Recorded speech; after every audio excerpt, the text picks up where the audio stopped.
Hello, welcome to the editorial course. 17 मई 2021 के editorial का एनालिसिस ग्रामर, वोकेबलरी और स्ट्रक्चर पर। यूजिंग ऑल ऑप्शंस, जितने भी विकल्प हैं उन सब का उपयोग कर लीजिए। किस मामले में है? कोवैक्सीन लाइसेंसिंग के मामले में। टैगलाइन है, enabling other manufacturers to produce Covaxin is a necessary step. दूसरे मैन्युफैक्चरर्स को कोवैक्सीन प्रोड्यूस करने के लिए एनेबल करना, उनको सक्षम बनाना एक नेसेसरी स्टेप है। क्यों है नेसेसरी स्टेप, ये समझिए। क्योंकि संख्या बढ़ती जा रही है इन्फेक्शस लोगों की, ठीक है, और मौत की संख्या भी बढ़ती जा रही है।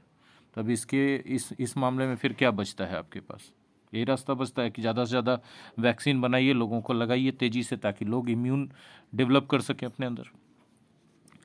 एज द सेकेंड कोविड-19 wave continues to ravage, continue के बाद 2+V बनाता है। रेवेज का मतलब होता है डिस्ट्रॉय करना, तहस नहस कर देना। मतलब सेकेंड वेव जो है कोविड-19 का, वो लगातार देश को तहस नहस करते जा रहा है। चूंकि ऐसा हो रहा है, इसीलिए इट इज़ नाउ क्लियर, यह स्पष्ट है that universal and swift vaccination is the only way out to mitigate the effects of the pandemic. कि यूनिवर्सल और स्विफ्ट वैक्सीनेशन ही सिर्फ एक रास्ता है इस पैंडेमिक के इफेक्ट को मिटिगेट करने के लिए। यूनिवर्सल वैक्सीनेशन का मतलब सबके लिए, कोई एज ग्रुप का बंधन नहीं होना चाहिए, कोई प्रोफेशन का बंधन नहीं होना चाहिए, सबके लिए होना चाहिए ये वाला वैक्सीनेशन। और स्विफ्ट वैक्सीनेशन, स्विफ्ट मतलब फास्ट, क्विक, ठीक है, तेजी से होना चाहिए। मिटिगेट मतलब, मिटिगेट करने का मतलब कम करना, किसी चीज़ के प्रभाव को, उसके इंटेंसिटी को कम करना। किस चीज़ के प्रभाव को कम करने की बात हो रही है? पैंडेमिक के इफेक्ट्स को। अच्छा, पैंडेमिक के इफेक्ट्स को कम करने का एकमात्र रास्ता, the only way to mitigate, out का वर्ड यूज़ क्यों किया गया है? तो जब कोई रास्ता ऐसा रहता है कोई काम करने का जिससे हम किसी मुसीबत से बाहर निकलते हैं, तो द ओनली वे के जगह द ओनली वे आउट भी बोला जाता है, ठीक है। But with only 3% and 10.4% of the total population estimated to have taken the second and a single dose.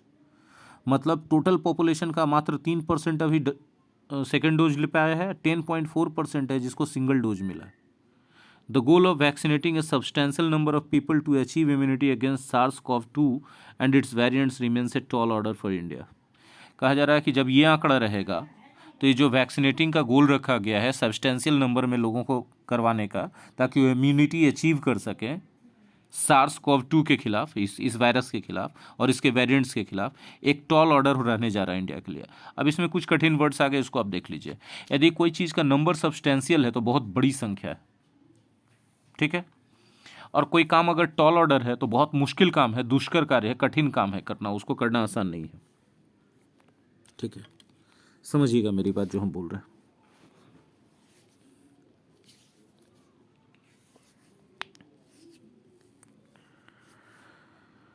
जहाँ आंकड़ा है कि 3% को डबल डोज, दोनों डोज मिल चुका है, 10.4% को एक डोज मिला है। अब इस आंकड़े के साथ आप सोचिए कि बहुत बड़ी संख्या में लोगों को वैक्सीनेट करने का लक्ष्य, ताकि वो इम्यूनिटी प्राप्त कर सकें इस कोविड वायरस के खिलाफ और इसके वेरिएंट्स के खिलाफ, इंडिया के लिए एक बहुत दुष्कर कार्य है। सप्लाई कंस्ट्रेंट्स मतलब आपूर्ति में बाधा in delivering the only 2 vaccine available to India so far. कौन कौन सा वैक्सीन अवेलेबल है? कोविशील्ड और कोवैक्सीन। उसमें भी सप्लाई कंस्ट्रेंट्स आ रहा, आपूर्ति में बाधा आ रहा उसके डिलीवरी में, ठीक है। Are one of the reasons why the pace of vaccination has fallen. बहुत सारे कारणों में से ये जो सप्लाई का कॉन्स्टेंट्स है, ये कंसनट्रेंट्स है, ये सिर्फ उन कारणों में से एक कारण है जिसके कारण पेस ऑफ वैक्सीनेशन यानी टीकाकरण की जो गति है वो धीरे धीरे गिर चुकी है, ठीक है। ब्रैकेट में लिखा है the Russian developed Sputnik V vaccine has just been deployed. अभी जो 2 ही वैक्सीन इसलिए नाम ले रहे हैं एडिटर साहब, क्योंकि जो रशियन स्पुतनिक, कुछ लोग बोलेंगे ना कि भाई रशियन भी है, तो अभी तो जस्ट हाईवे किया है। Karnataka and Maharashtra have halted vaccination for the 18 to 44 age group to address this as well.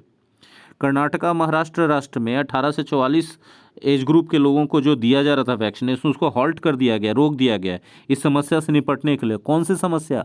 Supply constraint वाली, आपूर्ति में रुकावट जो हो रहा है। आपूर्ति में क्यों रुकावट है? बन ही नहीं रहा वैक्सीन उतना जितना ज़रूरत है। while the manufacturers, the Serum Institute of India and Bharat Biotech, have promised an augmentation in production capacity, the dependence on them till other vaccines, including those from abroad, are made available over the long term, will remain a constant in the pace of vaccination, expose much of the population to the possibility of infection. देखिए भैया, जबकि manufacturers दो ही हैं यहाँ पर, एक serum institute of India, एक Bharat biotech है। हालांकि इन लोगों ने वादा किया है कि वो ऑगमेंटेशन करेंगे प्रोडक्शन कैपेसिटी में, मतलब अपने उत्पादन करने की क्षमता को ऑगमेंटेशन करने का मतलब वृद्धि करेंगे वो, लेकिन फिर भी दूसरे वैक्सीन के आने तक उन पर निर्भर होना। दूसरे वैक्सीन कौन हो सकते हैं? वो इंडिया के द्वारा, इंडियन कंपनी के द्वारा बनाए हुए हो सकते हैं, और साथ में इंक्लूडिंग फ्रॉम अब्रोड, विदेश से आने वाले वैक्सीन। ठीक है, तो ये सब जब तक कि अवेलेबल नहीं करवाए जाते लॉन्ग टर्म में, तब तक ये जो है उन पर निर्भर रहना वैक्सीनेशन के पेस में, वैक्सीनेशन की गति में बाधा बनेंगे ही बनेंगे, और इससे ज़्यादा से ज़्यादा लोगों को इन्फेक्शन होने की संभावना होगी। देखिए, expose much of the population to the possibility of infection, expose somebody to something. ठीक है, मतलब समबडी को समथिंग के आगे ला देना, उसके सामने छोड़ देना। तो इन्फेक्शन की पॉसिबिलिटी के सामने बहुत सारा आबादी छूट जाएगा। क्यों छूट जाएगा, रह जाएगा? क्योंकि भैया उनको टीका नहीं मिल पा रहा है। डिपेंडेंस किस पर है? दो ही गो पर है। वादा किए हैं कि हम अपना उत्पादन का क्षमता बढ़ाएंगे, लेकिन फिर भी जब तक और दूसरे वैक्सीन बनाने वाली कंपनी को अलाउ नहीं किया जाता है, या जब तक और बाहर से, विदेश से दूसरे वैक्सीन आते नहीं हैं इंडिया में, तब तक ये पक्का जान लीजिए कि उन पर निर्भरता वैक्सीनेशन की गति में कॉन्स्टेंट बनेगा, बाधा बनेगा। India has rightly sought a temporary waiver of provisions in the TRIPS agreement to facilitate universal access to कोविड-19 वैक्सीन्स। इंडिया ने सही डिमांड किया है, साउथ अफ्रीका के साथ मिलकर डिमांड किया है WTO में, वर्ल्ड ट्रेड ऑर्गेनाइजेशन में, कि जो ट्रिप्स एग्रीमेंट है उसमें टेम्पररी वेवर दिया जाए, ताकि पूरे दुनिया में कोविड-19 का वैक्सीन यूनिवर्सल एक्सेस हो सके, सब कोई बना सके। इतना बड़ा संख्या में आबादी इससे कोविड-19 से इन्फेक्टेड हो रहा है, तो सबको ज़रूरत है इसका वैक्सीन का। अगर आप इसमें लगा दीजिएगा, पेटेंट कानून लगा दीजिएगा, तो जिनको पेटेंट राइट मिला हुआ वही बना पाएंगे। तो इसमें जो कम से कम कुछ दिन के लिए वेवर दे दीजिए, माफ़ी दे दीजिए। वेवर का मतलब माफ़ी, लोन में माफ़ी होता है तो लोन वेवर होता है, कोई पेटेंट में वेवर होता है तो भाई पेटेंट उतना समय तक काम नहीं करेगा, जिनका पेटेंट है उसके अलावा दूसरे लोग भी बना पाएंगे, है ना। But the centre has done nothing to bring vaccines and medicine under a statutory regime in India to allow for wider availability and diversity of options. Bharat ने WTO से तो ये मांग किया है कि भैया जो है पूरे विश्व में पेटेंट हटा दिया जाए, लेकिन अपने देश में ही ऐसा कोई व्यवस्था नहीं किया है भारत ने कि वैक्सीन और इससे रिलेटेड मेडिसिन, कोविड-19 के वैक्सीन और रिलेटेड मेडिसिन को स्टैट्यूटरी रिजाइम के अंदर लाया जाए, संवैधानिक क्षेत्र के अंदर लाया जाए, ताकि ज़्यादा से ज़्यादा लोगों को मिल सके ये दवाइयाँ और कोविड-19 का वैक्सीन, और इसका डाइवर्सिटी ऑप्शंस रह सके, मतलब कि ज़्यादा से ज़्यादा तरह की कंपनियां इसमें काम कर सके। ये देश जो है भारत मांग तो रहा है WTO से अधिकार, लेकिन अपने ही देश में ये चीज़ देने में आनाकानी कर रहा है। In fact, the center's submission to the Supreme Court that the exercise of statutory powers under the Patent Act 1970 can only prove to be counterproductive at this stage. और केंद्र सरकार ने सुप्रीम कोर्ट में ये दलील भी दिया। Submission to the Supreme Court का मतलब सुप्रीम कोर्ट में दिया जाने वाला दलील। तो केंद्र सरकार का दलील ये है कि पेटेंट एक्ट 1970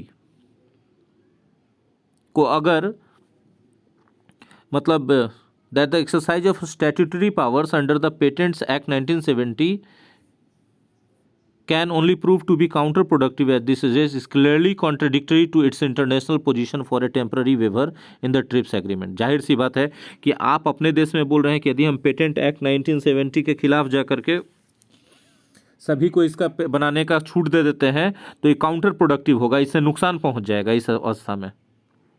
तो जो आप विश्व लेवल पे मांग कर रहे हैं, ग्लोबल लेवल पे मांग कर रहे हैं कि ट्रिप्स एग्रीमेंट में छूट दिया जाए, उसके कॉन्ट्ररी ना हो रहा है। एक तरफ आप विश्व में बोल रहे हैं कि पेटेंट कानून को ढीला कर दिया जाए, और दूसरी तरफ आप कर रहे हैं कि आपके देश में आप अपने देश के दूसरे कंपनी के लिए पेटेंट कानून को ढीला कीजिएगा तो इससे नुकसान हो जाएगा। The agreement allows exceptions to the rights of patent. Owners by grant of compulsory licence. ये जो ट्रिप्स एग्रीमेंट है, ये एग्रीमेंट एक्सेप्शन अलाउ करता है, मतलब कहता है कि राइट ऑफ पेटेंट ओनर जो हैं उनके अलावा कंपलसरी लाइसेंस दिया जा सकता है, और इससे जो है एक्सेप्शन होगा कि मतलब कि आपको पेटेंट का अधिकार है, इसके बावजूद भी आप किसी और को रोक नहीं सकते हैं बनाने से, अगर उसको कंपलसरी लाइसेंस मिल गया है तो। ठीक है। Section 100 of the Patents Act 1970 allows the center to license specific companies to manufacture the vaccines. Patent act 1970 के सेक्शन 100 में केंद्र सरकार को अधिकार मिलता है कि वो कुछ खास कंपनियों को लाइसेंस प्रोवाइड कर सकता है वैक्सीन मैन्युफैक्चर करने के लिए। While Section 92 of the Act allows the center to issue compulsory license in circumstances of a national or an extreme emergency. जबकि सेक्शन 92 में इसी कानून के पेटेंट्स एक्ट 1970 के सेक्शन 92 में केंद्र सरकार को अधिकार दिया गया है कि आप कंपलसरी लाइसेंस इशू कर सकते हैं अगर देश में आपातकाल का स्थिति हो जाए, एक्सट्रीम इमरजेंसी का स्थिति हो जाए तो। Considering the impact of the second wave, the daily toll and the high caseload, the center should revisit its rigid and contradictory stance on the issue of compulsory licensing that would allow the manufacturer of vaccines and important drugs without the consent of the patent holder. देश में second wave को ध्यान में रखते हुए, daily मरने वालों की संख्या ध्यान में रखते हुए और हाई केस लोड को ध्यान में रखते हुए केंद्र सरकार को अपने रिजिड और कॉन्ट्रडिक्टरी रवैये को रिविजिट करना चाहिए। अगर आप किसी डिसीजन को अपने रिविजिट करते हैं तो उस पर पुनर्विचार करते हैं, रिव्यू करते हैं, उसको रिकंसिडर करते हैं, उसको करना चाहिए। कौन से इशू पर? कंपलसरी लाइसेंसिंग के इशू पर उसको अपने रिजिड और कॉन्ट्रडिक्टरी रवैये को रिविजिट करने की ज़रूरत है। अगर ऐसा करेंगे तो ये कंपलसरी लाइसेंसिंग मैन्युफैक्चरर्स को, दूसरे मैन्युफैक्चरर्स को वैक्सीन मैन्युफैक्चर करने का अनुमति मिल जाएगा बिना पेटेंट होल्डर के सहमति के, बिना पेटेंट होल्डर के कंसेंट यानी सहमति के बिना। ठीक है। ऐसे पेटेंट एक्ट कहता है कि भाई जो पेटेंट लिए हुए है अगर वो कंसेंट यानी सहमति देता है तभी दूसरे लोग बना सकते हैं, लेकिन कंपलसरी लाइसेंस यदि दे सरकार तो उसकी सहमति के बिना भी दूसरे लोग बना सकते हैं। तो क्या इस आपदा की स्थिति में जब पेटेंट एक्ट 1970 के सेक्शन 100 और 92 में केंद्र सरकार को यह छूट दिया गया है, यह पावर दिया गया है कि वो चाहे तो एक्सट्रीम इमरजेंसी के सिचुएशन में किसी को भी जो उसको सूटेबल लगता है, स्पेसिफिक कंपनीज को वैक्सीन मैन्युफैक्चर करने का परमिशन या लाइसेंस दे सकता है कंपलसरी लाइसेंस के नाम से। तो केंद्र सरकार ऐसा क्यों नहीं कर रही है? और जब खुद नहीं कर रही है तो विश्व लेवल पर, ग्लोबल लेवल पर वो WTO से क्यों मांग कर रही है कि ट्रिप्स एग्रीमेंट में टेम्पररी वेवर दिया जाए, कि अंतर्राष्ट्रीय स्तर पर जिन जिन लोगों को पेटेंट मिला हुआ है वैक्सीन बनाने का, कोविड वैक्सीन, उनसे वो पेटेंट कुछ दिनों के लिए हटा करके जनरल कर दिया जाए ताकि सब लोग बना सके। ये दोहरी नीति क्यों? ठीक है। क्या तो हम ये नहीं बोल रहे हैं कि वहाँ मांग गलत है, वहाँ मांग सही है। जब वहाँ सही है तो वही स्थिति अपने देश में करने में क्या दिक्कत है? आगे सुनिए। In the case of Bharat Biotech's Covaxin which was developed in collaboration with the publicly funded ICMR and the NIV, even this route is redundant. ठीक है।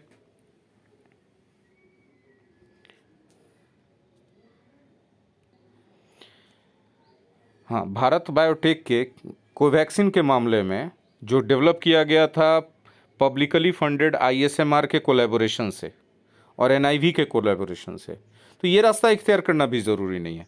क्यों नहीं ज़रूरी है? देखिए आगे बोल रहा है, the ICMR can license other public sector vaccine manufacturers to help augments its supply over the medium term.